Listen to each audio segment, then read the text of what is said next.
This session is going to be, I'll just cut right to the chase, OKRs. Has anyone heard of OKRs? Objectives, key results? Okay, terrific. I see some hands at the back there as well. Awesome. You guys looked really excited, so that was awesome. So, standing up, yeah. So the whole point here of OKRs is to help you focus, align your efforts. We're super excited to be working with each and every one of you and want to help you be successful in your projects. And so I've been kind of reading up on you all and just understanding some of the amazing work that you're doing. So that's what this session is about, because over the next few days, as you heard, you will be interacting with a lot of mentors who are going to be helping you refine, to think about, to challenge, and we're going to try to capture a lot of those work items, goals, objectives in OKRs, or we're inviting you to think of it that way. But before I jump in, here's the agenda. I just want to lay it out there. Why do we need OKRs? A little bit of history lesson, some definition examples, some characteristics. We're going to talk about alignment. I work with a lot of teams. I've gotten a chance to work with a lot of startups around the world, and alignment's always a tough thing. They always come to me and say, Zach, it used to be a team of like 3 people, and we just got lots done. And now we're a team of 20, and things are just slow, communication's bad.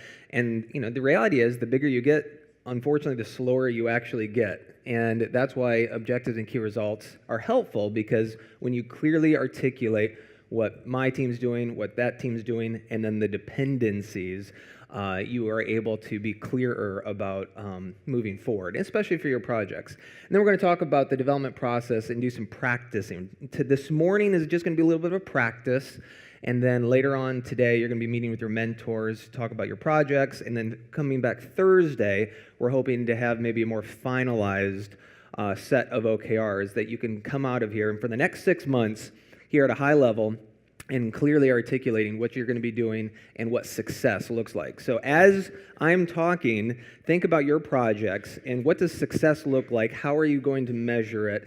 And I'm going to get into some of the details. But before we jump in, let me tell you a quick story. Does anybody know who this is? And it's okay if you don't. I didn't know either. But I've done this talk many times, and I've had 2 people actually know who it is. I see a hand.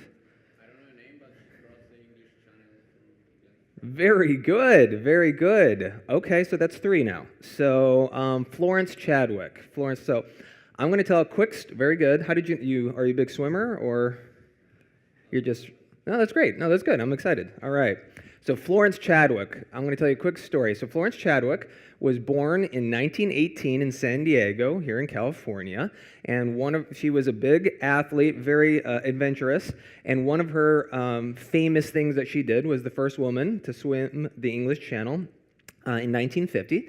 And then in 1952, she chose to swim from Los Angeles to Catalina, or the other way around, from Catalina Island, which is a large island off the coast of Los Angeles, to Santa Monica Pier. If you know the geography of California, it's about 26 miles, so about 40 kilometers from Catalina Island to Los Angeles. So that's a long way to go. I'm a bit of a runner, and I can run 26 miles. I can't swim 26 miles, but she was a tough lady. So being a good American, on July 4th, 1952, she decided to go out there and swim from Catalina Island to Santa Monica or Los Angeles.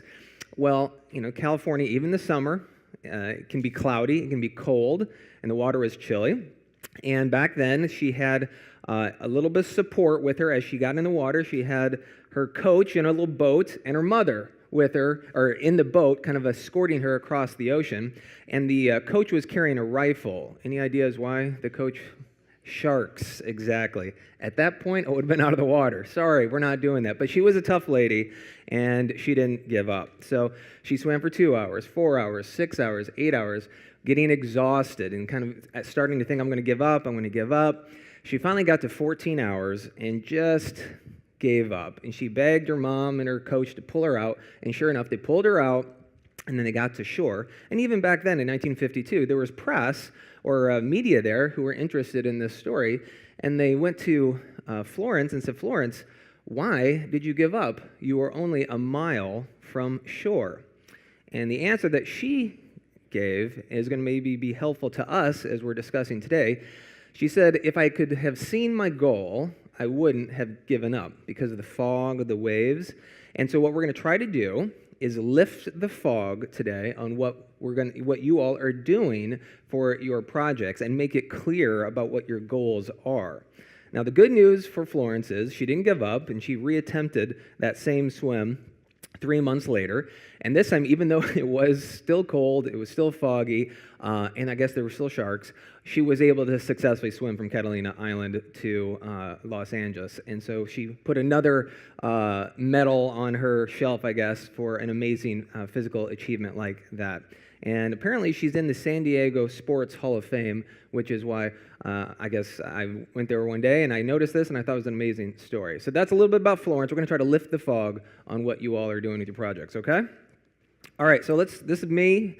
As Jeremy mentioned, I'm a technical program manager. Just a fancy title. It means I work with engineering teams all day long on on the assistant, trying to make the media experience work. So when you say, hey, play Stranger Things on Netflix or show me action or cat videos on YouTube, I work with the YouTube team, work with the engineering teams to help make that all possible. And talk about large teams trying to interact and figure out how to get things done. It can be a challenge, right? In fact, we're just going through Q3 planning. We're starting to do Q3 planning as far as what we're going to do. Before that, I was at Amazon, worked on fraud. We had machine learning models there to figure out who the bad guys are trying to break in, and then I work at some startups, etc. So I've been doing this type of work for quite some time, and I really enjoy it. But one of the other roles I have at Google is as an OKR coach and mentor, and like I mentioned before, I get a chance to travel around with other Launchpad events and work with startups. So I was in Japan or I was in India back in December. Even got a chance to go to Nigeria where we actually have a new AI research office there as well, working with teams. And so it's just really enjoyable for me to see all the different types of projects. And many times, though, there are a lot of similarities between a lot of teams and how they operate. And that's what we're going to talk about today. All right, so let's kind of just jump right into it. Are we doing okay? You guys got your coffee? Okay, like I said, we will do a break a little bit later. All right, so let's jump into organizational challenges and why we need OKRs. I won't go through all of them, but maybe let's just jump into one of them. Let's see, growth. It turns out that just about every company or organization wants to grow. If you look at, if you ask any company or any organization, do you have a strategy? Just about every group or company has some type of strategy. What do I mean by a strategy? What is your value proposition in the market? What are you trying to achieve? Why are you even together as an organization? And just about 90% of every strategy document has some element of growth in it. We want to grow in this new market. We want to meet these new market demands. We have new customers we're going after. We're trying to service different users, etc.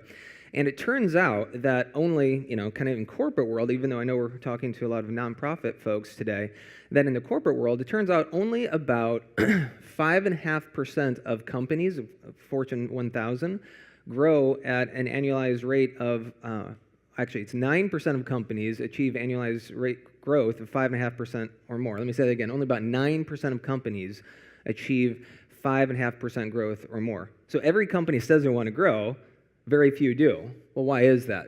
They have a plan, but they don't do it. And what we're seeing there, and we even see within Google, within every company I've ever worked at, is a disconnect between strategy and execution. Here's our plan. Here's what we actually do. For example, do you ever go to folks on your team and just go to somebody randomly and say, hey, what are the 3 most important things our company, our team, our organization is doing this year? 3 most important. Do you think everyone will say the same thing? You would like to think they would, right? I won't make you raise your hand, but I actually was working with a large company about 2 years ago up in Portland, and I went to their strategy team. These are the officers that were in head of strategy for their company, this large company, and I said, so what are the 3 most important things for this company? And they said, well, if you ask me, it's this, this, and this. But if you ask Frank, what do you think, Frank? And I'm like, you're the strategy officers.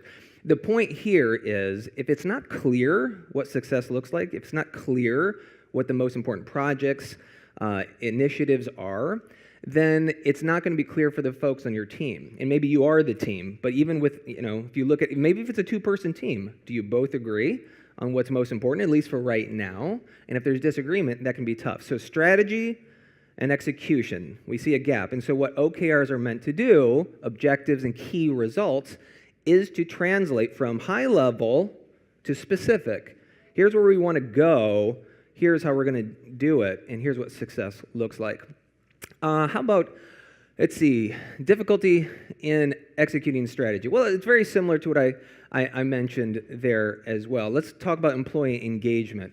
For those teams that have maybe more than 10 people, what we see, at least with a lot of employees now, is that you want, ask yourself this. If you generate the ideas and the work items that you're going to do and the projects you work on, you're probably more excited about the work that you're going to do. You're more motivated. And so OKRs are meant to be both a top-down as well as a bottoms-up approach to doing project planning. So it's not just, I'm the leader, here's what everyone's going to work on. Though you do need that. You do need direction. You do need some sense of here's where we're going to invest time and energy, and here's where we're not. But then asking your team, how do you think we're going to get there? How do we, if we want to get 1 million users this year, and we're going to go into this market and this market, great. Well, how are we going to do it? And then you ask your team how you're going to do it. And so it's a negotiation. You'll see that you get a lot more employee engagement in that way when you talk to your team about what we're talking about here is OKRs and objectives. If you can get buy-in from both top-down and bottoms-up, you'll be much more effective. All right, does that make sense? Just a couple, and then I won't go through all the rest, but the idea here is that you're getting more engagement and clarity around what you're doing. All right?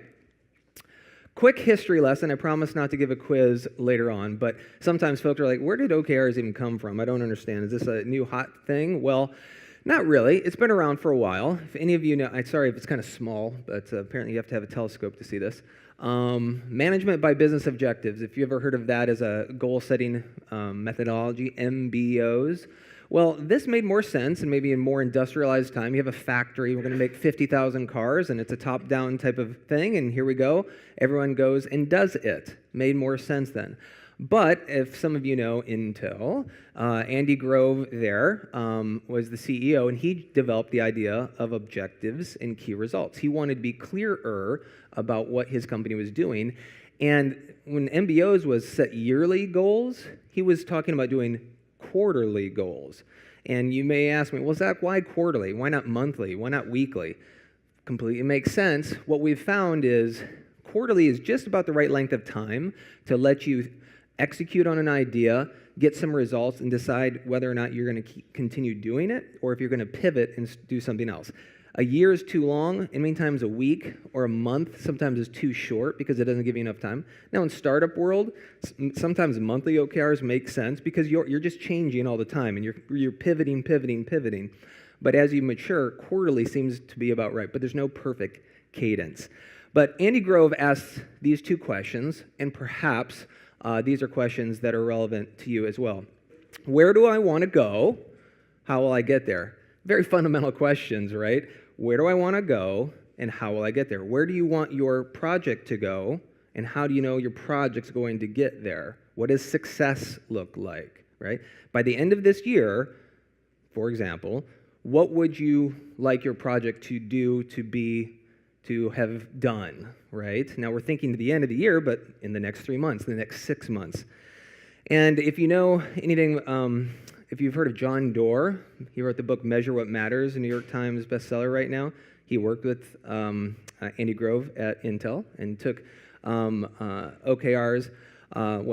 Oracle started using OKRs, but John Doerr took them to Google in the 90s and 98 when Larry and Sergey founded the company, and John Doerr was an early investor there. And John Doerr even said, okay, we're starting to grow. It's getting hard to manage all the things we're working on. Let's use OKRs. And so for the past 20 years, we've been using OKRs at Google and have been fairly successful with it. And then, I don't know why I put Twitter on there, but a lot of other companies are using it now as well. So we will do a quiz later. I'm kidding, we won't. All right, so let's be very clear. What do I mean when I say an objective, okay? A statement of a broad qualitative goal designed to propel the organization forward in a desired direction. It's answering that question, what do we want to do? It's a statement. What are you doing? So if I come up to you and say, Next 3 months, what specifically are you doing? Well, I'm working on this thing, and it's, okay, be very specific about what you're doing. Don't necessarily, if I'm trying to, don't tell me I'm going to increase users by, 100%. Okay, but what are you doing to increase it by 100%, right? And so the key result, and once again, this is me sharing how we do OKRs at Google and with many clients. Perhaps you can take this on as well. Key result, a quantitative statement that measures the achievement of a given objective. Notice a quantitative. Numbers, meaning we're trying to measure. We're not just throwing in numbers just because it seems like a good idea.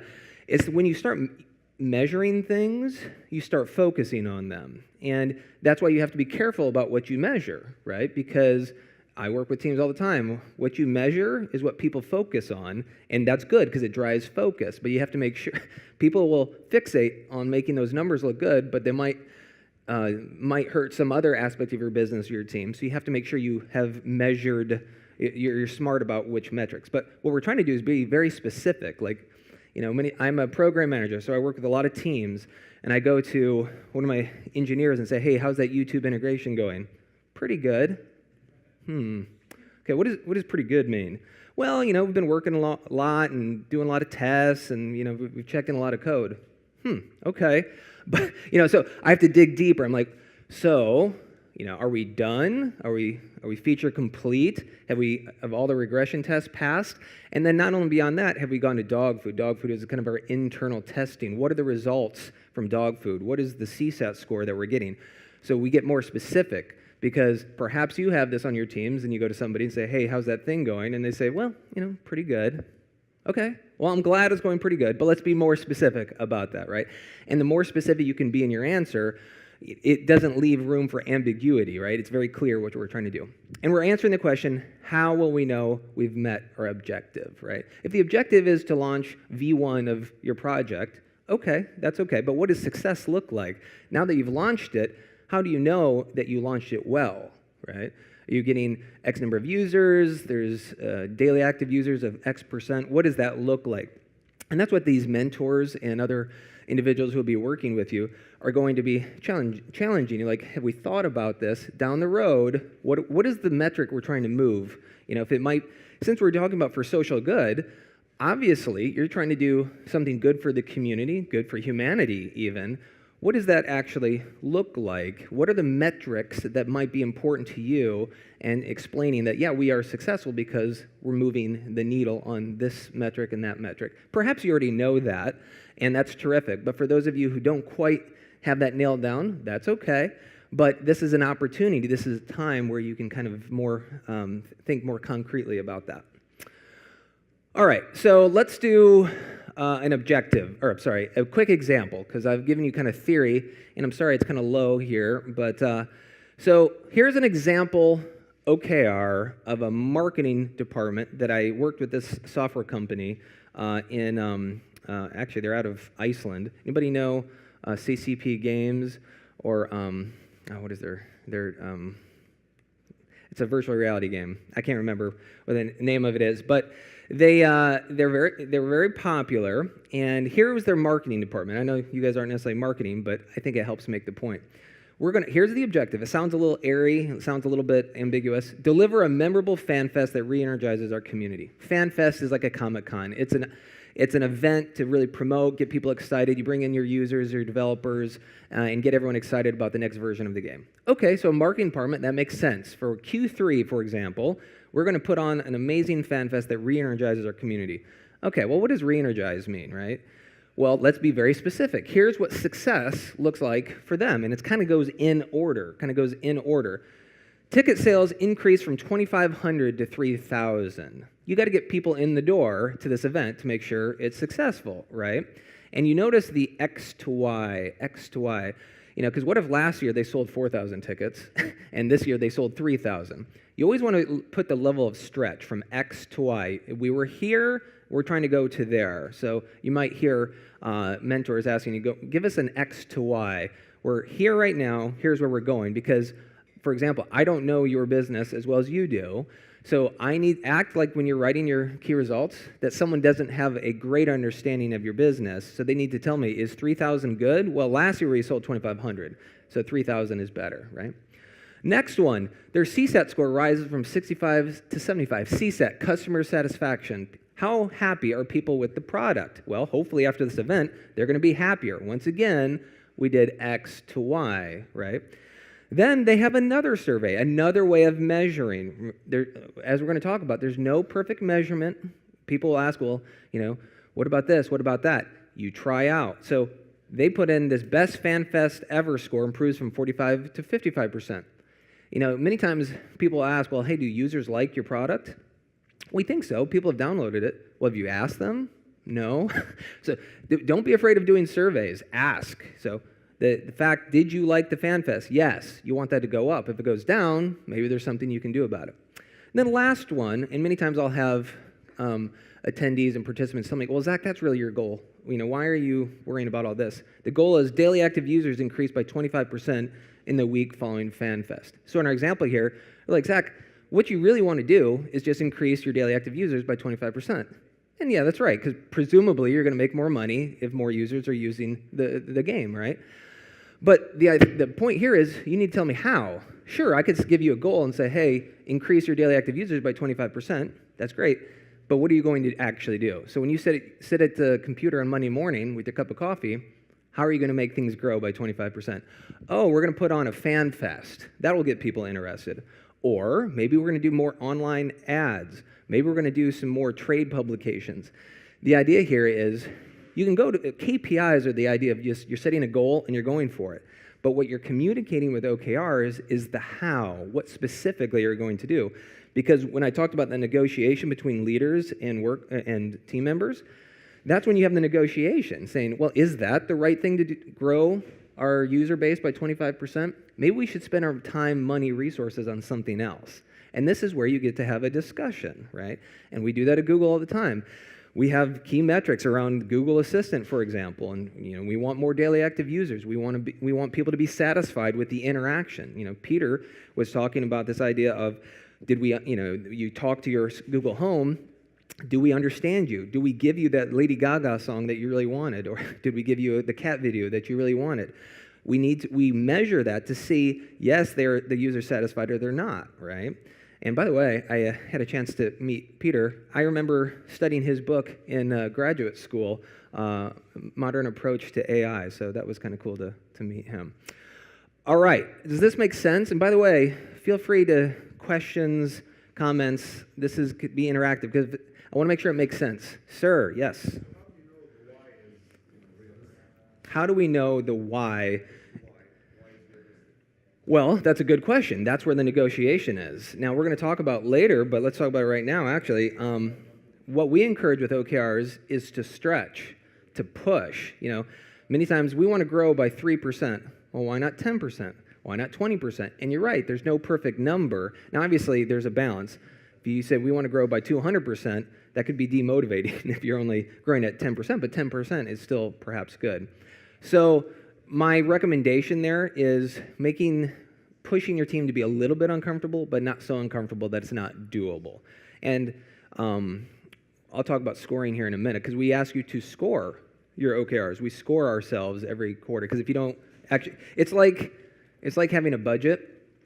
On January 1st, okay, here's my budget for the year, but then you never look at the budget again. You just spend however you're going to spend. You need to go back and look, how are we doing against our objectives? And what my point is, when scoring, sometimes we're pretty aggressive. We do not always hit or achieve all of our objectives.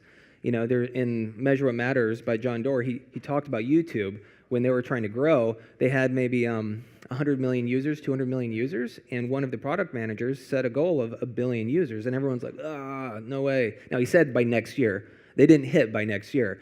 But I forget what year it was, but they got to 200, then they got to 300, and they weren't achieving their goal, and they showed up yellow or even red when we report out on achievement toward OKRs, but it was still aggressive, and sometimes there's lots of literature out there that shows by pushing hard goals out there, people are actually motivated to work on hard things rather than hitting goals that you're going to hit type of thing. So that was a long answer to your question, but a very good one.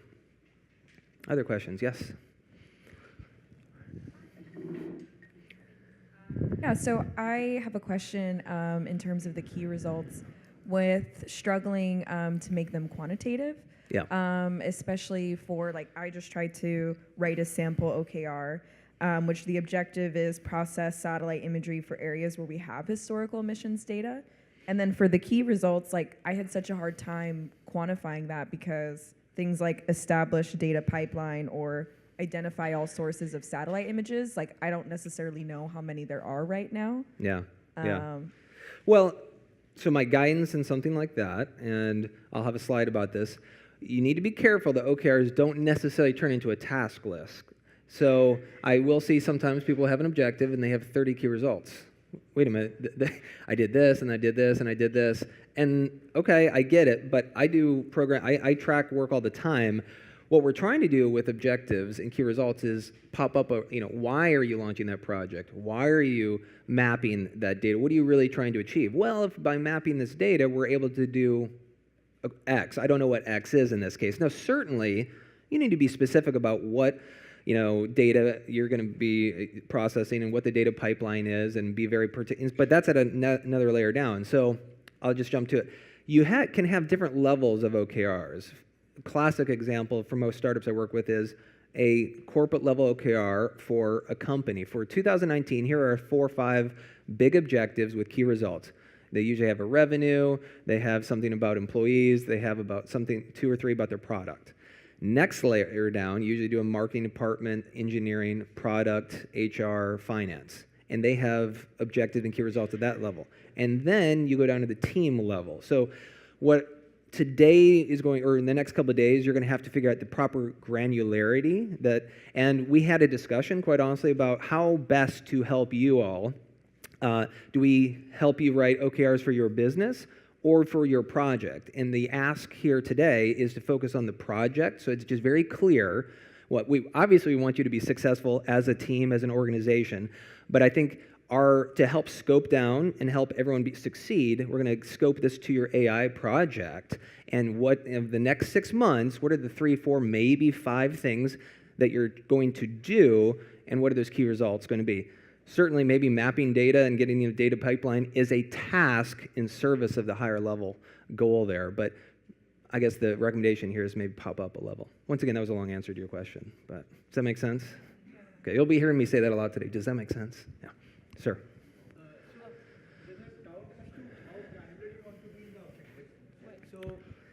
You wrote memorable here. Now, you can always ask what is memorable. Yeah, exactly. So how granular should you go in your objectives? My recommendation for you all is the important thing is to get it right at the top and then get more specific. Because you can be very specific about engineering details, but you have to ask yourself, why am I doing it? What is success? I mean, I have engineers that work on lots of things, and after a quarter, it might just be wasted effort because we got to make sure we're going in the right direction at the high level. Otherwise, you could be working really hard down here, but it's not servicing the higher level goal. So my recommendation is spend the cycles thinking at a high level, what does the project success look like for your AI project? There are lots of engineering details that are very important, but let's just try to articulate what success looks like at the higher level, and then work our way down. I'm not saying don't do that, but start at the higher level and work your way down. Thank you. Yeah, does that make sense? Good. Yeah, we got another question. Yeah? Any advice for new products where you don't have a baseline measurement for key results? Yeah, take a guess. Key result can be establish baseline, right? There are many things, even at Google, we're very data-driven. We don't always measure everything that we ought to be measuring, especially as we're building new products and services. So many times we can take a key result around, establishing a baseline. Sometimes it's good to take a guess or just say, if you don't know what the number is, just say we need to develop key metrics for this particular product. So just have some way so that at the end of the quarter, we've identified 5 key metrics, and next quarter we're going to start looking at those numbers to help drive decisions. Good question, though. Another question, or whoever. I'll let you guys decide. So we'll come back to you. We won't forget. Sure. Good questions. I'm gonna walk all the way over here. Yeah. Thank you. Yeah. How do you monitor the OKR from high level to the granular level of the team? That's right. Okay, so you're talking about transparency. How do you share this information? So every OKR at Google is transparent to everybody else at Google. So I don't know how many people we have now, 90,000 people, right? And so we have you're like, well, where do you put it? It's in a little web app called Easy OKRs. And so, we need to work on branding that. But the idea is that every team potentially has OKRs and objectives and key results, because we kind of bias towards full transparency. So I can go look at what YouTube's OKRs are, the Assistant or Waymo or Gmail, etc. Now, do I always look at them? No, because obviously I'm kind of focused on my area. So you as a team, as an organization, need to figure, if you're thinking very tactically, where do people put OKRs? It could be as simple as a spreadsheet. One tab for this team, one tab for this team, one tab for this team, and then maybe a higher level one. And because what you're trying to do is drive conversation, everyone's clear about what everyone else is working on. Because what we're going to talk about in a minute is when those, where it really gets interesting is when you're collaborating with other teams. In order for me to succeed on my objectives, I need you to do work for me, and vice versa. That's where it gets hard, right? Because I can't be successful unless you're successful. And we've run into this all the time where, well, I thought you were going to do that data pipeline, and I didn't think, or the person didn't think I'm going to do that, or vice versa. There's miscommunication. So what we're trying to do with OKRs is get everyone clear about, at the beginning of, what are we in, Q2 now? At the beginning of Q3, do you agree that you're going to do this? And then I will do this. And the clearer you can be at the beginning, it saves, unhappiness at the end of Q3. So that was a long answer, but the idea is I would put it in a shared location where everyone can just see it. Because we're not talking about like personal development type of stuff. We're talking about for your team, for your, what are the deliverables of your team, and what are you going to work on? Does that answer your question? Okay, terrific. Other questions, comments, right here. Sorry, we need to come here. Just a quick question. Do you think it makes sense that in some instances you start with KPIs and then you work your way up to OKRs, or? I'm not going to say no. I think it's always better to measure something than nothing. I'm always surprised. I work with lots of teams where they're not measuring anything and they're just working real hard. And many times businesses and teams are successful despite themselves, right? And vice versa.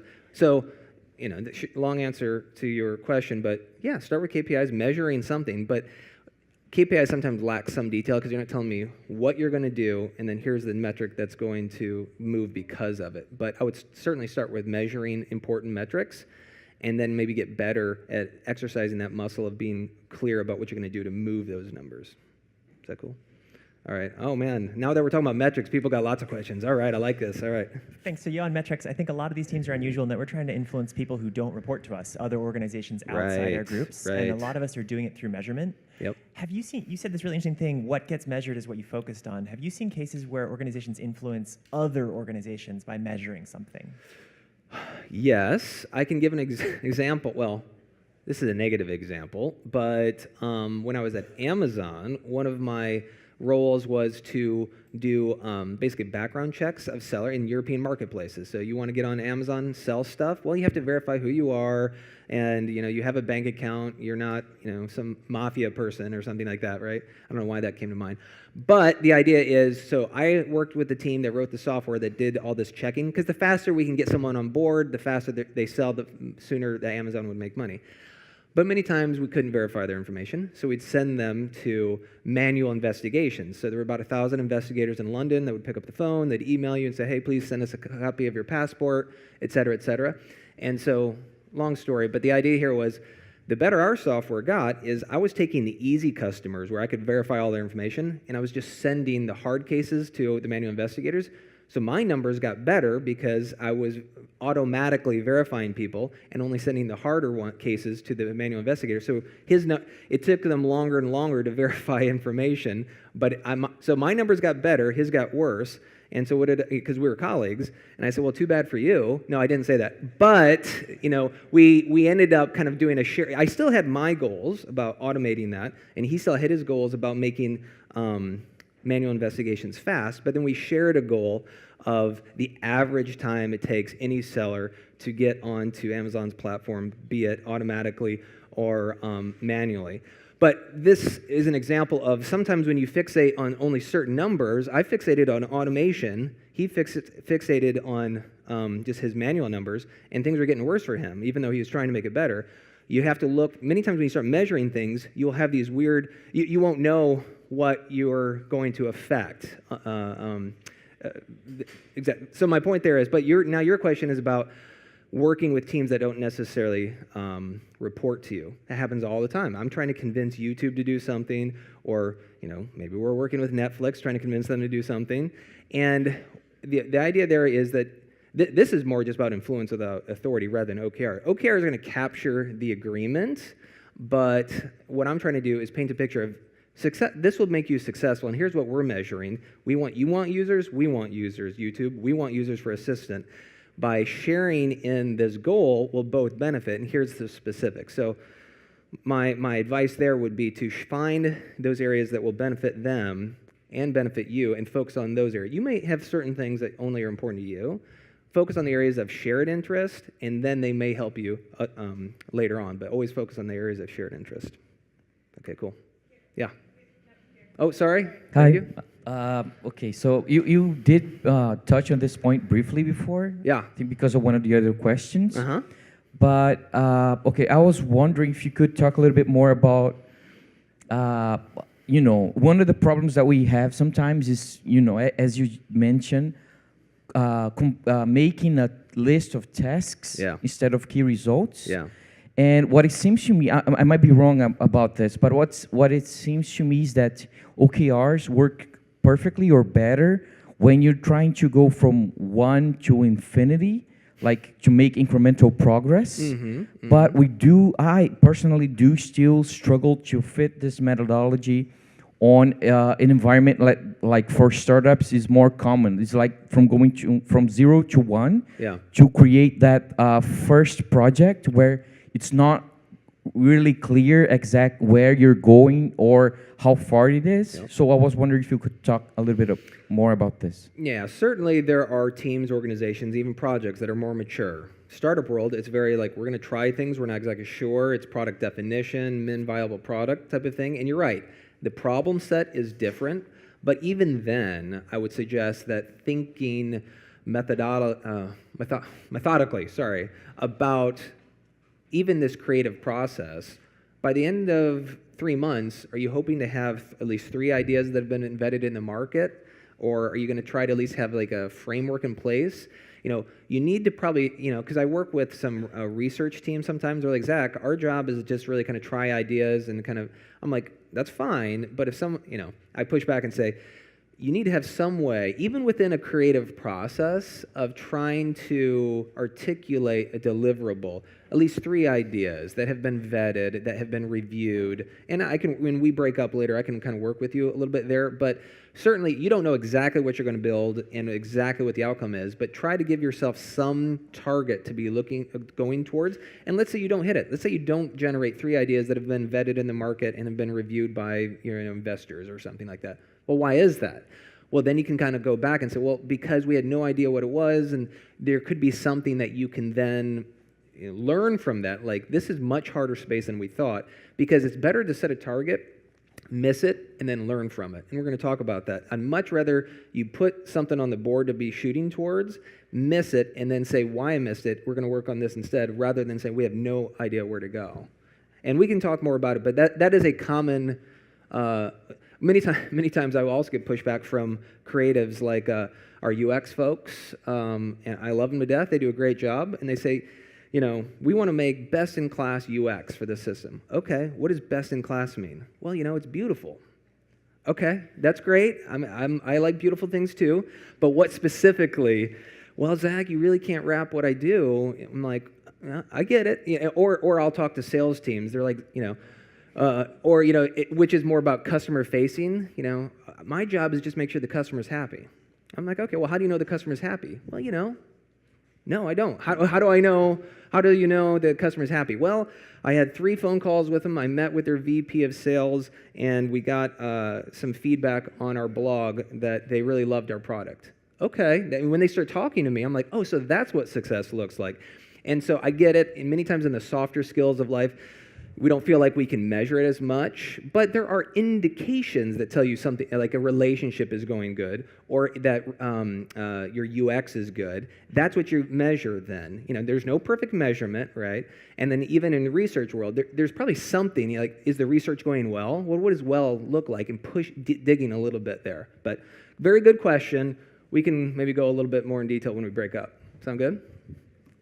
Another question. Yeah, right there, yes.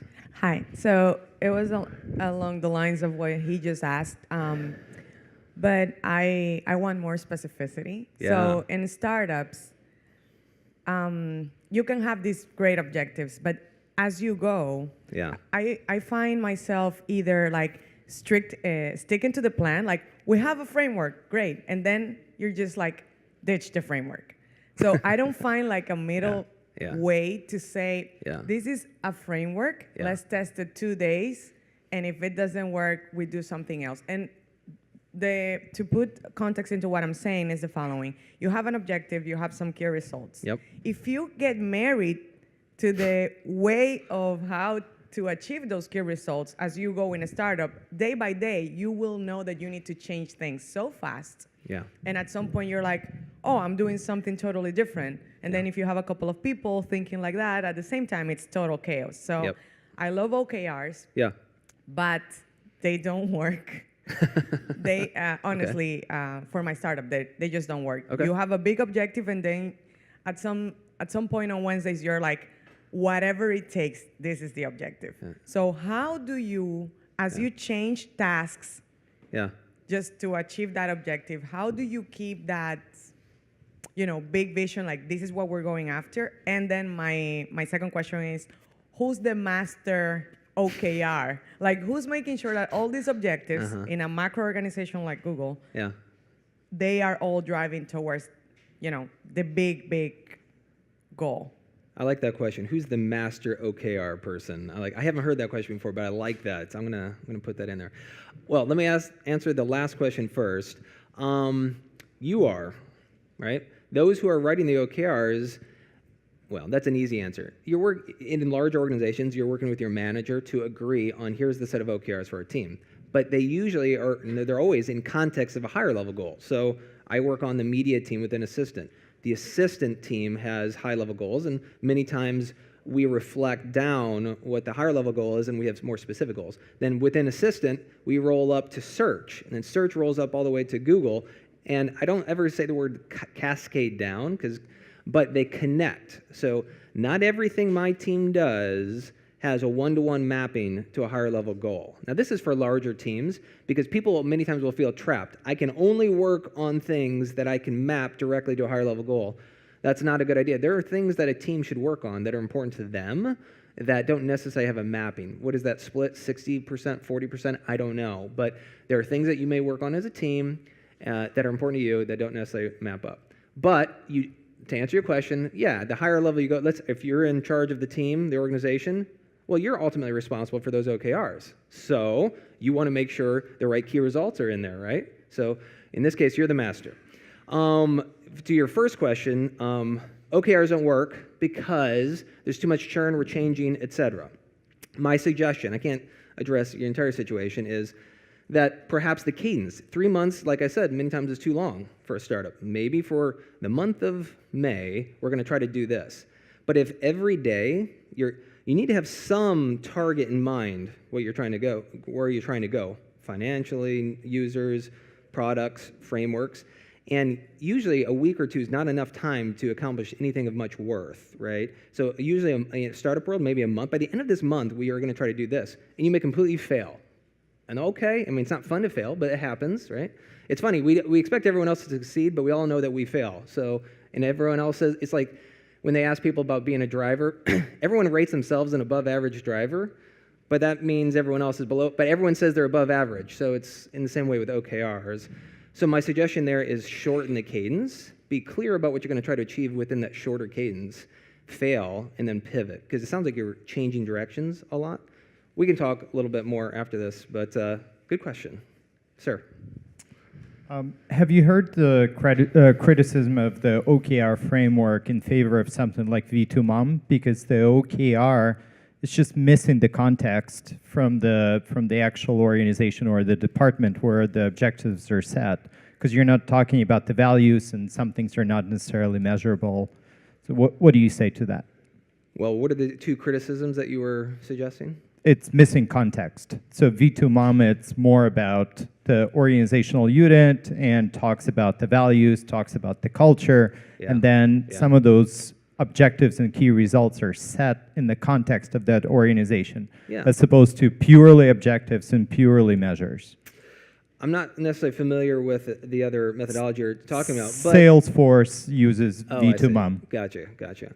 Well, I certainly do think that your objectives, your key results, as I was mentioning before, are connected in the sense that you may have, one way of addressing this is a company or even team may have cultural value objectives. Like, we want to make this a more inclusive environment. We want to make sure that we are more representative of our community type of thing. And you can have actual objectives and key results around that and be very clear about what success looks like, right? Or, for example, we want to make sure that we do a better job of managing, I'm talking about career development.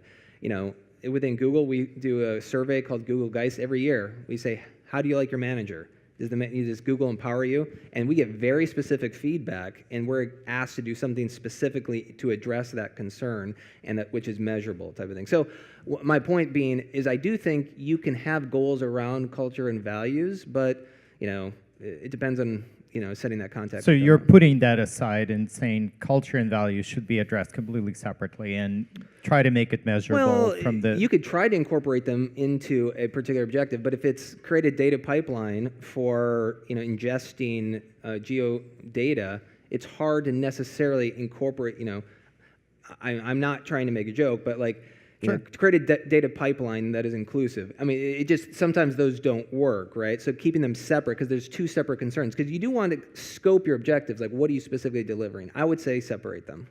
Yeah. Thank you. Yep. All right, any more questions? Very good questions. I appreciate all this. But for the sake of time, I'm going to keep on cranking through. Is that okay? But keep the questions coming. This was just another example one, but you know what? For the sake of time, I'm going to skip over this one. All right, so let's talk about characteristics of an effective objective. And I think we've gotten into this a little bit. These are just, when you're writing your objectives, in 40 minutes, think about this. 1, inspirational, should compel people to a higher level of performance and force them to think differently. This is your opportunity to signal to your team and to yourself, okay, we've been just kind of churning away, but we're going to try to really go for the moon here. We're really going to try to, this is what we're going to try to build. Try to be creative and yet articulate when you're doing this, writing your objectives. Be attainable. You have to balance it between inspiration and attainability. We're going to change the world with this company. I certainly hope you do, but that's very up in the sky, right? So it's inspirational and yet attainable. There's a balance, right? And as I mentioned before, doable in a quarter. We have found just 3-month periods tend to work pretty well for most teams, but you can do whatever makes sense for you all. In fact, the invitation, I think, today is going to be for the next 6 months, which I believe is the length of time for this first iteration of your projects. Perhaps we just think of objectives for the next 6 months. What does success look like? What are you going to do? If I ask you, what are the 3 most important things you're going to do for your project over the next 6 months? What would those be? 4. 3 is not a magic number. But being able to very clearly articulate, we're going to do this, this, this, and this. Now, maybe a little bit longer. Now, these are for larger teams, controlled by the team. I don't know how large your teams are, but I work with hundreds of engineers. And if I take an objective for the team that I help manage, most of the work needs to be within my team. It's no good creating an objective for you, and I say, hey, you need to go do this work, you need to go do this work. There needs to be agreement. Usually for I write the OKRs for my team and talk to them, but my point here is that you're not assigning work to other people. Now, if you're the CEO or if you're the one at the top, well, then you are. But my point is, know the scope of your influence there.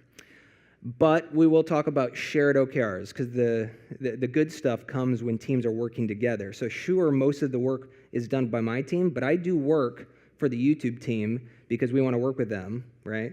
And so YouTube needs to do some work, the assistant team needs to do the work, but I'm very clear about what the assistant team is going to do, and the YouTube team is very clear about what they're going to do, and we capture that in OKRs. It's kind of like the contract. You do this, and I'll do that. Provide business value. We'll talk about this. Sometimes I will see teams put, for example, go to training. Okay, well, that's not an objective. I mean, it is an objective, but what's the business value? Make sure that you have business value or it's valuable to your team. And this is qualitative, words, not numbers. Tell me a statement of what you're going to do. Sometimes you might be tempted to put numbers in your objectives. Try not to do that. Try to just focus on words, and we'll put the numbers in the key results. Okay? Questions about that? All right, watch out for weasel words. What do I mean by weasel words? These are words that sound very good, but don't really mean anything. I use them all the time. So for example, these are words like effective, efficient, sustainable, quality, productive. You want to be more productive. You want to be more efficient. Do I have a laser on this? No, I don't. So for example, I had somebody write an objective once that says, I'm going to optimize the lower left-hand corner, optimize the efficiency and effectiveness of our core processes. That sounds really good. That is awesome. I am definitely going to optimize the efficiency and effectiveness of my core processes. All right, so when you sit down on your computer Monday morning with a cup of coffee, how do you do that? How do you start optimizing your efficiency? I have no idea what they're going to do. What they really meant, this was like a billing department, I'm going to reduce the cycle time of billing. I'm going to reduce the error rate on bills. I'm going to reduce the frequency and size of bad debts. Okay, that's what you mean. So I heard someone else use the word specificity, be specific. These might be the same thing, but I know how to do that on Monday morning. I don't know how to do this on Monday morning. Be very specific. Now, once again, do not give me tasks. These are not tasks, but you're just being specific. We're going to ingest this type of data into this system. Okay, that might be 3 months of effort, but it's very specific. Rather than you give me something, we're going to ingest important data that will help take our company to the next level. Those are the same thing, but one is much more specific than the other, right? So don't use words like this, or if you're going to say we're going to be more efficient by doing what, right? Everyone wants to be more efficient. Everyone wants to be more productive, but be very specific about how you're going to do that. Does that make sense? Anybody else use weasel words? I do. I try not to. Yes, thumbs up. Good stuff. All right, so now we just looked at objectives. Let's quickly look at effective key results. Think about this. You're going to be doing this in a few minutes. Quantitative, try to put numbers in there. Think right now, what are 3, 4 important metrics that you use as a team? What if someone asked you, says, how are things going on the project, or do you feel pretty good? Well, yeah, this number's improved by 20%. We've ingested 100 million XYZ. If you have if someone gave you 30 seconds to be very specific about how things are going, what are the metrics you'd share? Aspirational, if 100 million users on YouTube is good, maybe 1 billion's better. Maybe try to be a little aspirational. Specific, once again, just specific. Now, that doesn't mean small, but you can be specific and still be general. Did that make sense? You can be specific without being just every single detail. Owned. This one makes people nervous. Hopefully it doesn't make you nervous, but I suggest and highly encourage that every one of your key results has one owner. Many times a team will be responsible for some objectives, but no one takes ownership on the key results. And when you don't have clear lines of ownership, who's going to do that? Who's responsible for this key results? Now, it doesn't mean that they're the only person working on it, and they may not even be the one that does the work, but somebody needs to report out on it. And I also suggest do not have 2 names there, or 3 names, or 4 names, because if there's 3 owners, that means there's no owners. Because if someone says, hey, how's that key result going? People are looking at each other, right? And so this is a very tactical recommendation here. Write your objectives and put owners next to the key results. Now, that, once again, doesn't mean they're the only ones doing the work, but someone needs to be responsible for reporting out and making sure it gets done. Progress base. We'll talk about types of key results, but usually, if you can, frame your key results in showing progress over time. If you say launch X, okay, well, by the end of the quarter, either you launched it or you didn't. It's very binary. But if I'm asking in the middle of the quarter, how's that launch coming along? Pretty good, we think we'll hit the date. Well, it'd be nice if you have other ways of measuring progress on that. So just think, if you can show progress with your key results, that's probably a better way of doing it. But full transparency, I still have key results that say launch XYZ. but not all of them. Vertically and horizontally aligned, we're going to talk about this in just a minute. If you decide to do high-level OKRs, mid-level OKRs, very specific OKRs, make sure that they're aligned, right? The reason that I'm building this API is because it's for a higher level reason, et cetera. They're vertically aligned. And then we're going to talk about horizontal alignment. This is the piece that's hard. This team needs to have these objectives because it helps this team over here. Do they agree on timelines and when they're going to deliver them? And in fact, is that my next slide? No, it's not. We'll talk about that in a minute. And then this is that whole avoid dysfunctional key results where my automation at Google was really good, but it made my colleagues' numbers look really bad. Once you start measuring things, you're going to see unintended consequences. But that's okay. It's okay. You want to see where those relationships are. All right, so types of key results. You have metric kinds and milestone kinds. The metrics are, I want to increase something. I want to grow something. Negative, I want to reduce, eliminate. I want to make things faster. I want to reduce latency.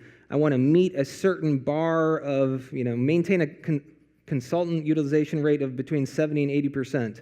So up, down, hit a threshold. That's maybe more metrics driven. This is the one where I was talking about milestone, right? Launch. These are a little bit more binary. We do these because sometimes there's so much going on. We hit milestone 1, and everyone knows what is in milestone 1. So these are just usually how we do it, okay? Questions about that? You guys are really attentive. Oh, I see a hand over there. Do we have a microphone maybe? Oh no, they want to make sure this is recorded forever. No pressure, yeah. Make sure it's a really good question. Hi. Yeah. Yeah. In the previous slide, you talk about making something attainable. Yeah. But you have to move it a little. Inspirational versus inspirational. attainable. Yeah, but how do you? I don't know. Let's say that you are sure that you can deliver 10. Yeah. Your goal has to be 12 or 15 or 20. How?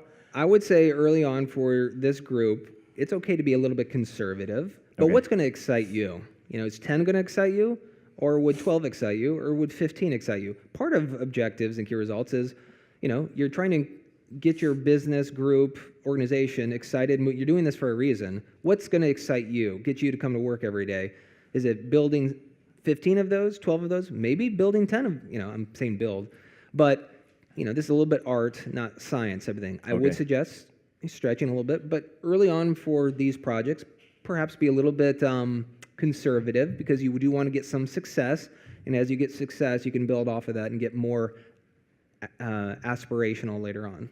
I guess you are going to focus on this after. Yeah. But how do you deal with frustration in the team if you put you think that, well, we are going to achieve 20. It's really something that this goes maybe to you cannot do. Organizational culture. Yeah. What I find, because I've worked with a lot of teams, for those teams where fear of failure is not great, or in other words, it's okay to fail. Okay.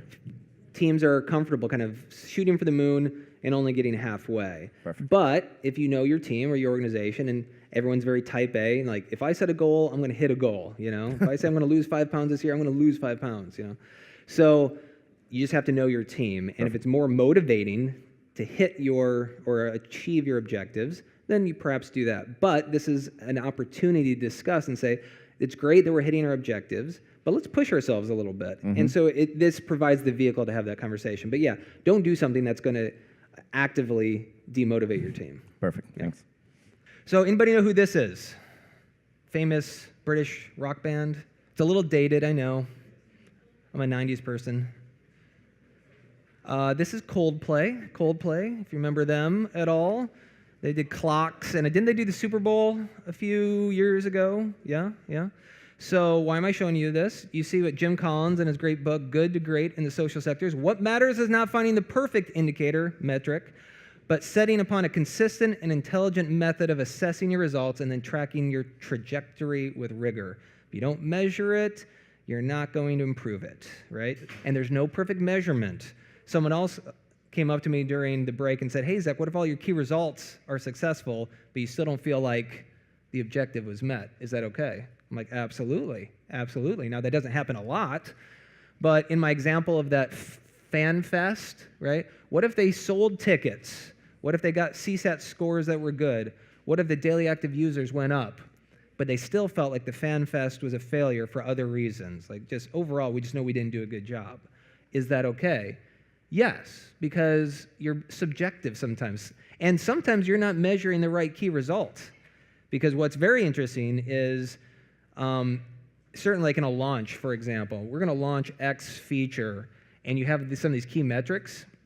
You may have met all the metrics, but you measured the wrong ones, and you still know the launch was no good. So we're going to talk about, it's a little bit, you want to be objective as much as possible, but sometimes when you score yourself, you're subjective because you know you didn't achieve the spirit of the objective, if that makes sense. Anyway, the point here is there's no perfect objective.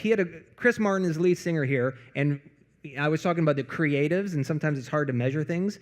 So they have sold millions and millions of albums, and they were on the news a couple years ago, and they asked Chris Martin, the lead singer, and said, "Hey, Chris, how do you select the songs you put on your next album?" That's a very creative thing to ask. Like, how do you pick a song? Which songs you put on your album? Presumably, you put your most popular ones on your album so you can sell more, right? And I thought his answer was interesting. So Chris said, here's how I figure out which songs to put on our next album. They don't sit down users in a room, have them listen to 100 songs, and then pick the 10 that they like most. I mean, that would be a very objective way to do it. Here's what he does. They perform in concerts, large arenas, thousands of people. It's usually dark in there. I don't know if you've ever been to a large concert like that. And usually, it's hard to see out to the crowd when you're up on the stage. And what he does to figure out if people like a song or not is he looks for shadows on the wall. You're like, shadows on the wall? Well, as you know, if you think of yourself as someone attending one of these concerts, if you are hearing a song that you don't really like, you're probably going to get up. That's when you're going to go to the bathroom. That's when you're going to go get that beer or that refreshment and come on back. If you're listening to a song that you like, you're going to stay in your seat and not get up. Well, in those big arenas, there's usually hallways that go out to the back where there's bathrooms and restaurants, etc. And Chris Martin, when he's up here, here's my air guitar, he's playing music and singing, he can see when people are because these hallways are backlit, they can see shadows on those hallways. And so if he sees shadows on the wall, he knows that people don't like the song and they're leaving to go get their beer. If he sees no shadows on the wall, then he knows this is a song that they like. And by doing that, that's how they select the songs that they put on their next album. It's not super scientific, but it's just a high-level, easy metric that he uses to figure out which songs are popular. Once again, it's an art, but also a little bit of a science. What is an easy metric for you? How are things going with your project? Are there one or two kind of metrics that you kind of look at to say, yep, overall we're doing okay, or no, we're not? Keep that in mind as we kind of truck along. All right. This is a reiteration of what I said before.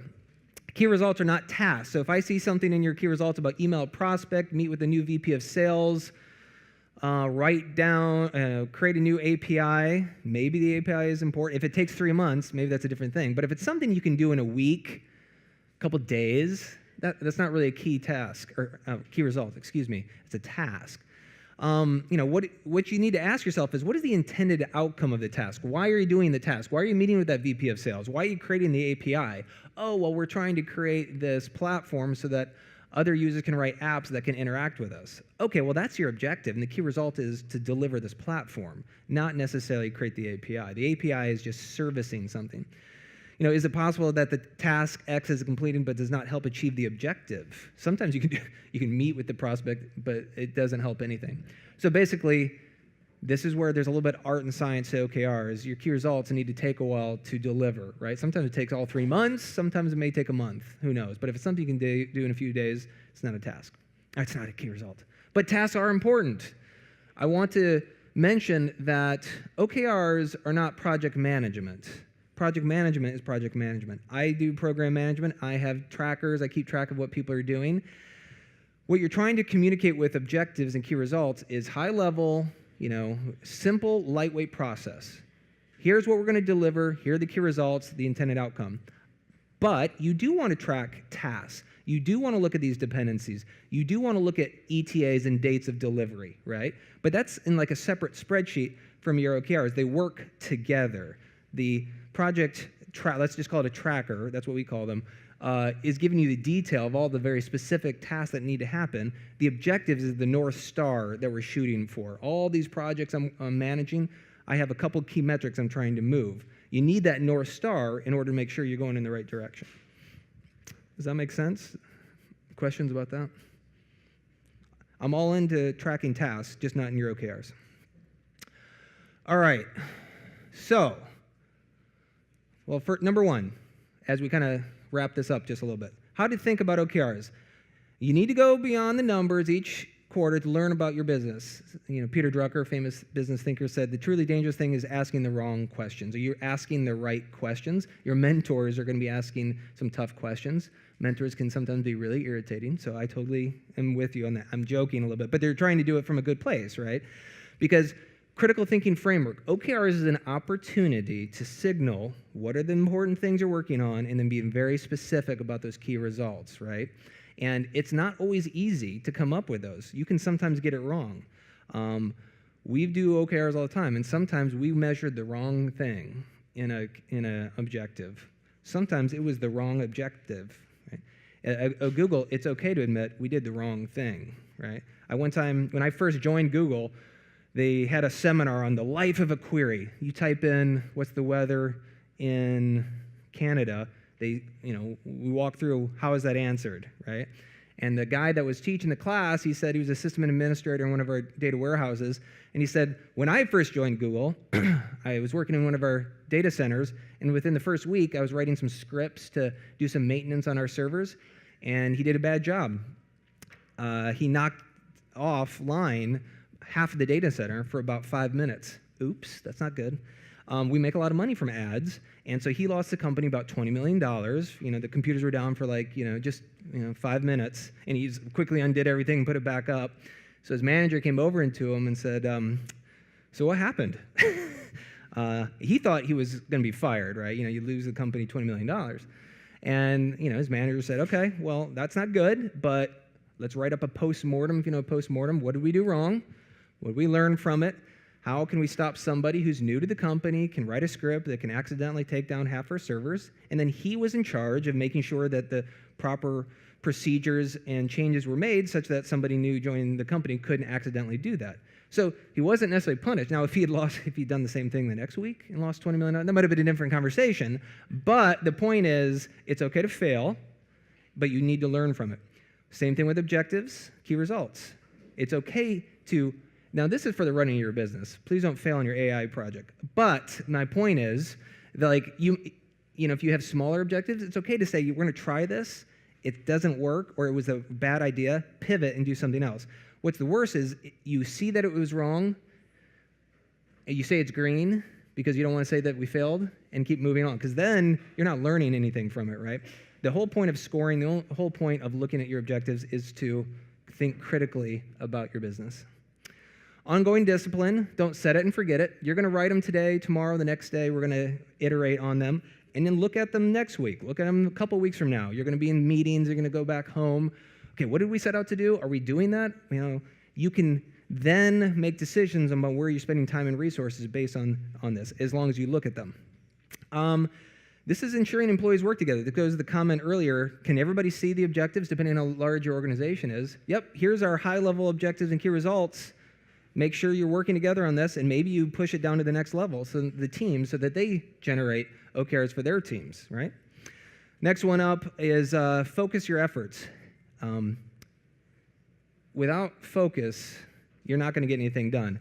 I have more work to do. You have more work to do than you have time to do, right? I have 1,000 things to do. I can only do 10, right? And if someone says, well, everything's important, that means nothing's important. Have you ever had someone says, hair on fire, all these things are important? Well, if everything's important, nothing's important. You have to prioritize. And objectives is all about, it's not just about what you're saying yes to, it's what you're saying no to. How many of you are good at saying no to people? Like, nope, not going to do it.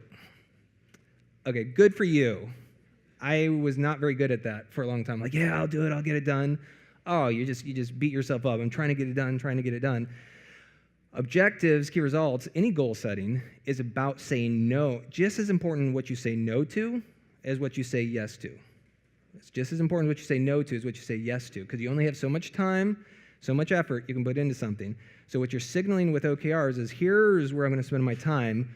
Implicitly, that means I'm not going to spend my time on these other things. Now, you can sometimes get it wrong, and you can adjust. It's okay.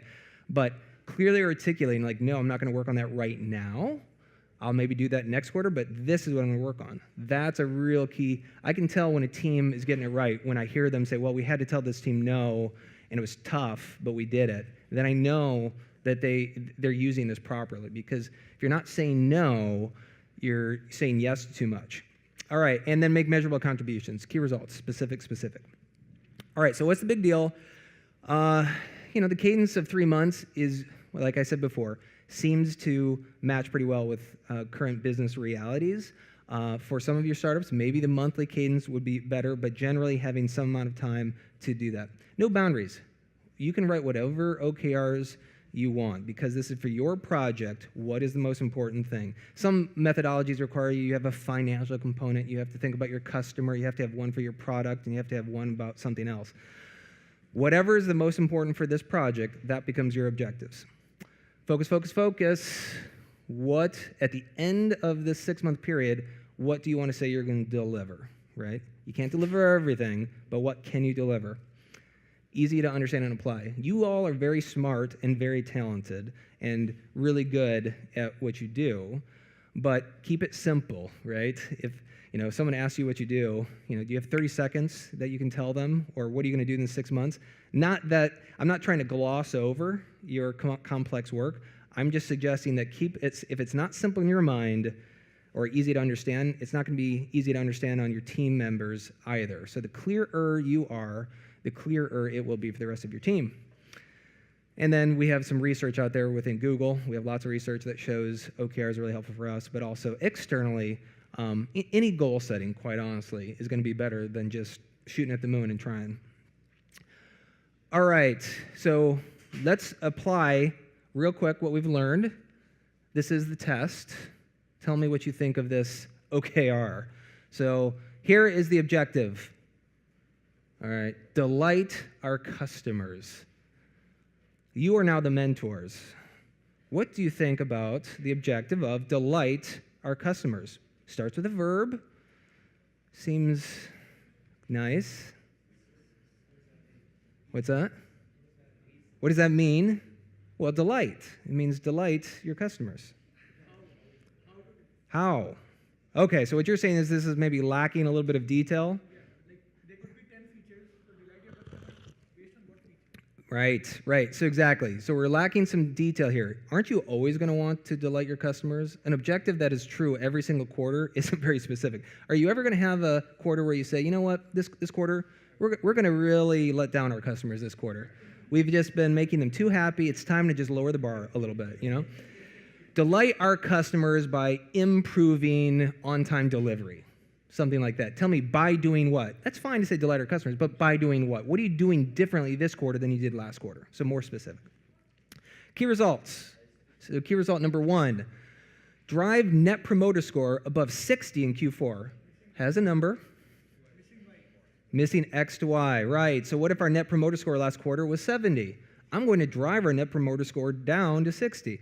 So the idea is that you want X to Y, so maybe from 50 to 60 type of thing. Very good. You guys are very, very good. All right, number 2, ensure a stable and smooth customer experience with a weekly delivery on promise of greater than 90% and reimbursement time less than equal to 7 days. This one's a little bit trickier. It's a little bit trickier because it's got some detail in there. I think it's kind of specific, but what's one thing that could be confusing? What's that? Weasel word? Where is the weasel word? Stable and smooth. Okay, but in my defense, I did give you specific metrics on what stable and smooth means, but you're right. It's a little weaselly. But what's the complexity here of exactly? There's 2 metrics here. What happens if I was greater than 90%, but my reimbursement time was 8 days? So I was good here, I was bad there. How would I score myself? Did I do a good job or not? You should probably split them up into 2 different key results so you can focus on that one metric. Otherwise, it makes understanding or scoring harder to do. Does that make sense? So when you're doing a key result, just keep the numbers apart. Number 3, I think I gave this away earlier. 20% of all staff attended warehouse training. It's got a number. It's kind of specific. What's the maybe issue here?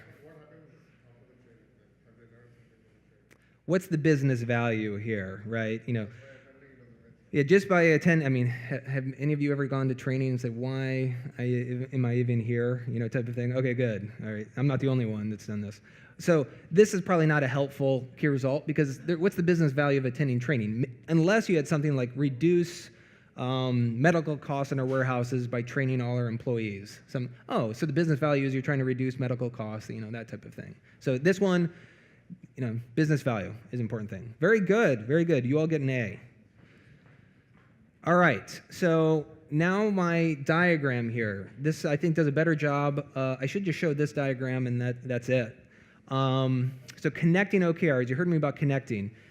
For purposes of this project, I think you're just going to have your project level objectives. You may want to go, depending on how large your teams are, maybe one layer deeper, right? So to give more specificity. But if we're doing a company, usually I'm going to ask them focus on the high level goal for the company, then your business units or departments, then teams, then you can go all the way down to individuals. And people say, well, Zach, do people at Google have individual OKRs? Some people do. I do not. Usually I just work at the team level, but it tends to be the more junior. You kind of give them more specifics, like we'd like you to see you do this, this, and this, just to help drive the right behaviors. But usually we stick around at the team OKR level because we want to make sure you're both vertically aligned. My team works on this because my department thinks these things are important. Now, I work on some things that don't necessarily one-to-one map, but that's how you drive. Remember I talked at the very beginning about strategy versus execution? Google has a strategy, right? It needs to come down. I'm working on, Sundar's talked about AI future. This is really important in the company. Well, I work on the assistant team. I work on the media team within Assistant where I'm trying to use AI to make so that when you watch Avengers, you get exactly the movie you want to watch, right? So changing the world one movie at a time. So that's what vertical alignment is going to look like. Now, this is the tricky one, depending if you're a larger team. My assistant media team needs to work with the YouTube team over here. How do we drive that alignment, right? So, vertical alignment, I think you all get this, right? I align what I do vertically with the teams above me. Now, the horizontal, sorry if this is a little bit small, but see if this, if maybe on your team this is true, or if on previous companies you've worked with, if this is true. There was a recent survey that said when managers in a particular company were asked if they can rely on their boss and their direct reports, 84% said yes. Yeah, I trust and rely on the people around me. But when they were asked if they can rely on colleagues in other units, only 9% said yes. Is that true at your team? Let me know. Raise your hand. Okay, I'm kidding. You don't have to raise your hand. This isn't a good thing or a bad thing. It's just an is thing. You tend to rely and lean on the people closest to you. When it becomes other teams, you don't necessarily rely or trust them because you don't really know them or you only occasionally work with them. What we're trying to do with OKRs is breaking down those barriers by being very clear about, hey, this quarter we can commit to doing this, this, and this for you. Can you commit to doing these other tasks for me? And then you say yes or no. And remember when I said sometimes people will say no. It's really irritating. But they're trying to prioritize their work, and I'm trying to prioritize my work. But at some point we agree and negotiate, yep, you'll do this by X date, we'll do this by Y date, and we agree. And that way we're building up trust. Because the worst thing to do is I assume your team's going to get it done, or I asked, but I never confirmed. Because the way we confirm is, can I see it in your OKRs? Because once you put in your OKRs, that's kind of like, that's a commitment vehicle, yeah? And if they then deliver on it, then we're building that trust. So how are you ensuring cross-team alignment, or even just within your own team? How do you ensure, like, I know you said you're going to work on it, but I haven't seen you work on it yet. Well, I'll get to it. Well, when are you going to get to it? And by having OKRs, it becomes very clear. By end of the month, by end of the quarter, you will deliver X, Y, and Z. And I make it sound easy, but alignment is hard. This is the hard part, right? It doesn't just happen. You don't just say, hey, I need YouTube. I need you to do some stuff. You think you can do it? Great, thank you. No, we need to have several meetings to talk about it. And I heard someone else talk about influencing without authority, right? Lots of conversations, yeah? And you just have to say, can you get it done? Do you agree? Let's write it down. What is specific? When do you think you can get it done? You don't always know everything, right? But you try to really drive to some level of agreement, right? And then you need to have someone, we call an OKRs champion. You just need to have someone help shepherd that OKR process to make sure you get those commitments. So I'll just pause there. Questions about that alignment? Does that make sense? Or you all are like, got it. This is good. How large are some of your teams? Are you 5, 10 people? Is that about right? Or okay, cool. Okay. Just be aware of this as you are going along. OKRs become that much more effective when you are working with other teams. If it's just your team, that's certainly fine. But when you're starting to work with other teams, it becomes even more valuable. Okay. All right. I just made up a company called Acme Consulting OKRs. So, for example, another example for you. Let's say this consulting company wants to make the 2019 the best year ever in terms of revenue, okay? They want to make money. So here's what they're going to do. They're going to introduce a suite of service levels. You can get the gold package, the silver package, or the coal package. Consider a digital offering, go online, expand beyond the US. Right now they're just US based, they want to go international. Okay, fine. So here's the objective that they wrote. We're going to expand their coaching and consulting services beyond the United States to drive revenue and brand recognition. Now this is a year-long goal, so it's kind of broad, I know. But this is clear what they're going to do, right? But let's put some meat on the bones. Let's put some key results. By end of 2019, this company wants to hit 12 non-US projects sold and delivered in 2019. They want to have X revenue from non-US based projects. Let's say they take in $1 million in the US. They want maybe $500,000 in non-US. They're being specific. By end of 2019, here's what we're shooting for. We want to increase the percentage of Google searches by non-US companies from X to Y. And the idea is if they do this and this, or if they do this, they'll be successful here. And I know it's very high level, but for the 2019, that's what this example is trying to achieve. Now, let's say we want to go next level down to a quarterly type of, sorry, it's kind of white. It's in the clouds there. This was annual. This is quarterly. So for Q3, for example, here is the specific objective for this team. That we want to sign agreements with non-US partners able to market our services and recommend us to their existing clients. Key results. We want 3 partners signed and trained. We want 5 introductions and 2 new international deals signed. You take the broad objectives and you bring them down to the quarterly objectives, right? Now, sometimes I will have folks ask me, well, okay, don't you just take the high-level goal and divide by 4? Divide by 4 to get each of your quarterly numbers. That's not usually good, but there's one way of doing it, right? If you have a financial target for your company, divide by 4, that becomes your financial target for each quarter. I would suggest you can go a little bit deeper and say what specifically you're going to do in the quarter, but sometimes people will do that. Okay? Any questions on that? All right. Sir.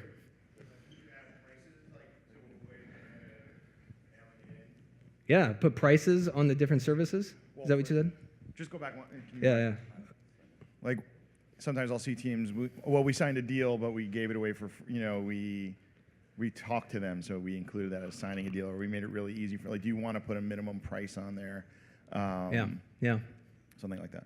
Yeah. There's a little bit of wiggle room in there, but, when it means that you've actually got a partner signed, there's an actual signature, not like they might sign type of thing. Right.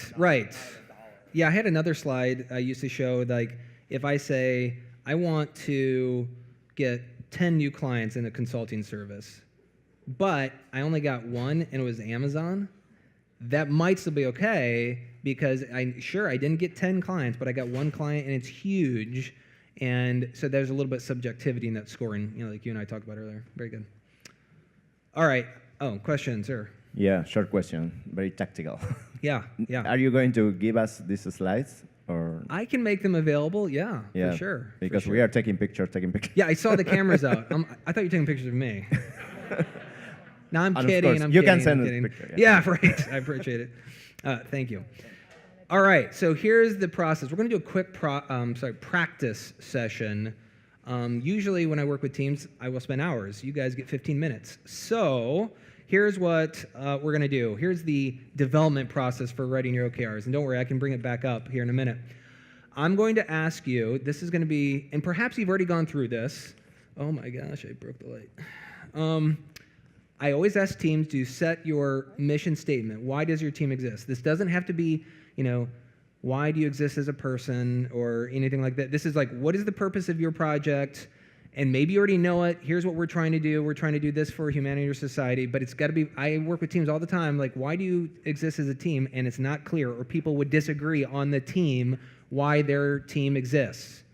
If you disagree on why you exist, it's hard to then execute, right? So I just go right back to be very clear, we exist to do X, Y, and Z. Does everybody agree? Kind of look around. No, I don't. Or yes, I do. Number 2, what is your fog? What is going to get in the way of you in the next 6 months, the next 2 years, whatever it might be? What slows you down? Lack of communication, maybe it's lack of resources, unclear context, unclear what you're trying to build. What is the fog? You want to be successful, and I want you to be successful, but what's going to slow you down? And then number 3, develop the objective. I would say for the sake of practice right now, write one. Maybe you already brought them with you. That's great, but if I were to ask you the next 6 months, what are the 3 most important things that you're going to do or work on for your project, what would they be? Maybe you already know them. I suggest I'm going to invite you to write them down, or write one down. And then number 4, draft the key results. We talked about metrics. What would the metrics look like for this objective? And then number 5, document the critical tasks necessary to achieve those. That's like set up the data pipeline, get the data sets lined up, get the learning model in a sufficient place that we can use it, whatever it might be. What are the critical tasks that you're going to put in a tracker that then will help you track towards the outcome of your objectives? And then I asked to do these alignment checks where it's the vertical and the horizontal check, like who are you going to rely on in order to be successful in this objective? Maybe it's everybody, maybe it's just you. That's fine, but you need to call out a priori who you rely on in order to be successful here. And then number 7, challenge and refine. So let me just I'll put this up here as an example. Don't worry, I'll go back to that slide.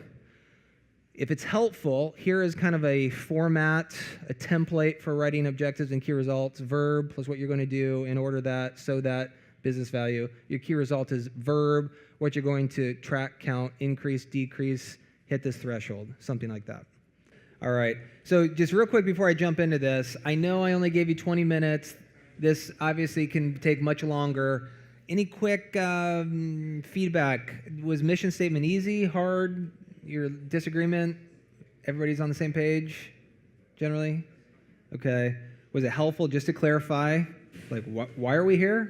I know it sounds a bit pie in the sky, but sometimes you say it out loud. And you start on your objective. Let's see, doing these right, it takes some time. Yeah, there's going to back and forth. No, what is the most important? No, it's not. Yes, it is. Well, we should measure this. No, we don't even have that in the logs.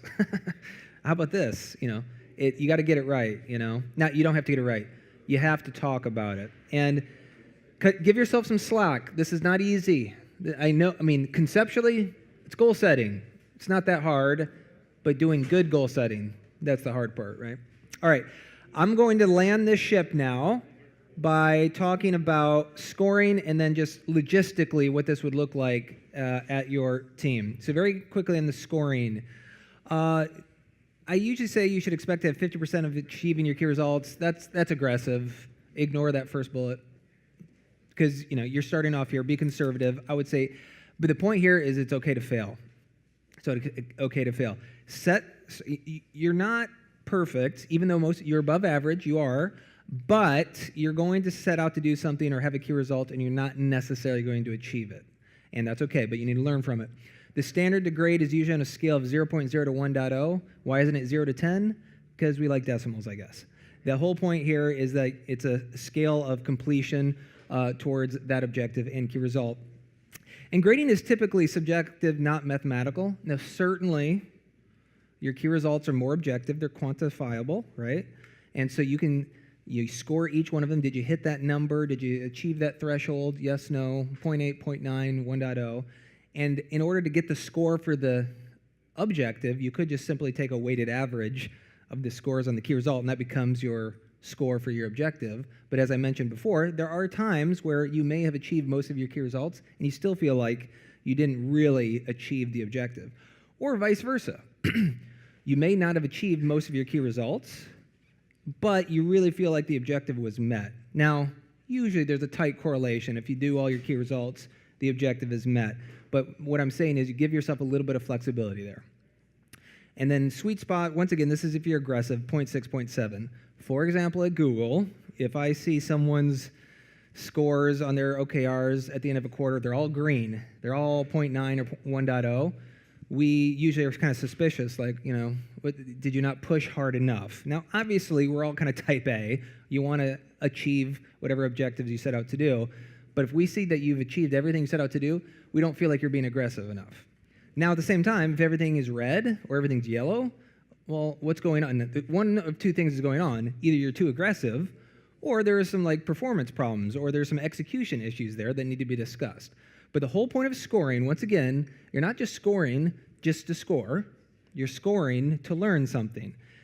And when do you tend to learn the most is from failure. We don't like that. I don't like failing, but I tend to learn the most when I screwed up, and we see, well, what did we do wrong here? Well, we weren't clear about what we were trying to do.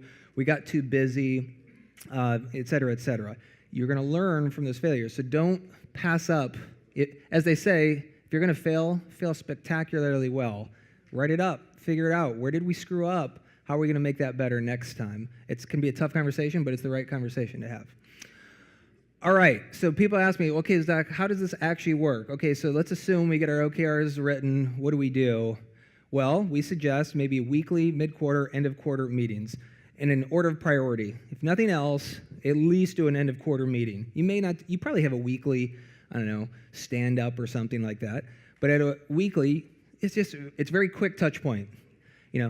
I'm not asking you to add any more meetings to your already busy schedule.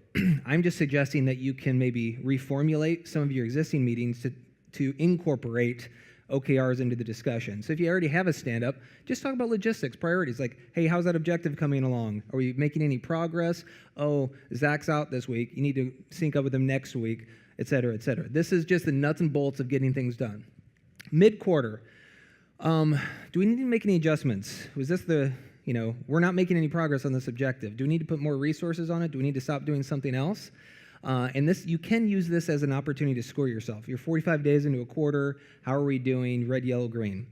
End of quarter, though, most important, because this is the opportunity where you set out to do something. Did you do the thing?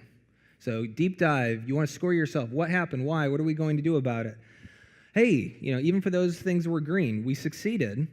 Well, why did we succeed? Oh, well, we were really passionate about it. We loved it, and we wanted to make sure it worked. Where are you red? Where are you yellow? Well, why are we yellow? Well, there was some bad communication. The client went away. We weren't able to get traction with, the users. And then, therefore, guess what? That can seed the next quarter what you're going to take on as an objective, right? The grading isn't just like, hey, who's good, who's bad. This is really, it's not good or bad. It's just what can we do to improve? That's what that's about, right? All right, questions about this? Meetings. Just think on your schedule right now. Do you have some cadence to how you assess progress towards your projects even now? If not, here's the deal. We all know when the end of the quarter is. It's June 30th. You can go ahead and put a meeting on your calendar right now. End of quarter, Q2, OKR review. That's like a life hack right there. Go and put it on the calendar right now, because unless I put stuff on the calendar, it's not happening, right? Okay, weekly reporting. This is just more detail on each of these, but I think it's pretty straightforward. Quickly, benefit by the numbers. We've done, once again, some research. We see that, It's not necessarily OKRs, but 3.5 times more likely to succeed if you have some type of goal setting in mind. Once again, I run through a lot of teams that just have they're not measuring anything. They're just working hard. And working hard is important, but it needs to be directed and conscious effort, which you're going towards. And that's what OKRs or any goal setting methodology is really helping with. Benefits, once again, if you're just saying the TLDR to this whole talk is OKRs, 5 minutes, yes. And then what do we have? Is it steak? Is it veg? No, I'm just kidding. Okay, all right. Okay, easy to understand. Keep this simple, folks. It's not rocket science, but you are going to put some effort into being very clear and articulate with your OKRs. Shorter cadence, I suggest 3 months. You can do a month, but you need to be very clear across your org or your team what that cadence is. Focus on what matters most. Everything can't be important, right? If everything's important, nothing's important. Transparency. To keep it simple, just create a Google Doc, spreadsheet, tabs, Q2 OKRs, Q3 OKRs, objective, key result, red, yellow, green, red, yellow, green. Now, you can get, there's a lot of software options out there, but that can get complicated quickly. Keep it simple. Drive engagement. You know, you're here this week. Potentially, you maybe have other team members that are not here. This will help when you say, hey, listen, this is what we developed. What do you think? Here's what we need to work on. What are you going to do? How are you going to plug into this work, right? Because then it's very clear what they're going to do. And then we say promote visionary thinking. You're thinking aspirationally, inspirationally about your objectives. This is an opportunity to really push yourself because you guys are doing some really great stuff. You are going to achieve some really amazing stuff. We want to help you do that, and OKRs are a way of capturing that work. All right, quickly, making it work. Avoid some common mistakes that we can often see. The OOPS syndrome. This is the overly optimistic planning system, as in, oh, now we use OKRs, all our problems are solved. No. OKRs are just a nice way of capturing the work that you're doing and being very clear and articulate. It's not going to solve all your problems, but what I do sometimes see is OKRs will elevate or pull out when there's problems, because when you start forcing people to be specific, have an owner, prioritize, disagreements happen. I will all the time have conversations with teams where they just fixate on the mission, first of all, because they disagree on why they exist. Then they're like, no, I'm the owner, you're the owner, and then they hate OKRs because they're like, they don't work because we can never agree on what we're supposed to do and who's the owner. But that's not, and then I'm like, well, that's not really a fault of OKRs, that there's an organizational thing going on there. But OKRs are a nice tool to elevate or bring out when there's disagreement. And it's good to have disagreement, but you need to eventually agree on what you're going to do. Start small, hold regular meetings like we talked about. And you say ambassador, this is for larger teams, someone to shepherd the process along, but that'll be you. You will be the OKR's ambassador, or I think was the term master, someone said? You're the OKR master for your ship. All right, 3 minutes left. Questions, comments, concerns? Like I said, does it make sense? I had a colleague of mine who he would always, he learned to drive race cars, and he had one of these professional drivers would teach him, like, oh, when you go around the corner, the coefficient of friction, you need to hit the gas, and the driver like, hey, does that make sense? And my friend was like, yeah, it makes sense, it makes sense. It didn't make sense to him at all, because, you know, it's just so much information coming on at the same time. So if I were in your seat, people are throwing all information at you all day long. Do you understand? Yes, I understand. Feel free to reach out to me. Shoot me an email. I'll be back on Thursday. Happy to help where I can. Okay? All right. You've been great. Thank you very much.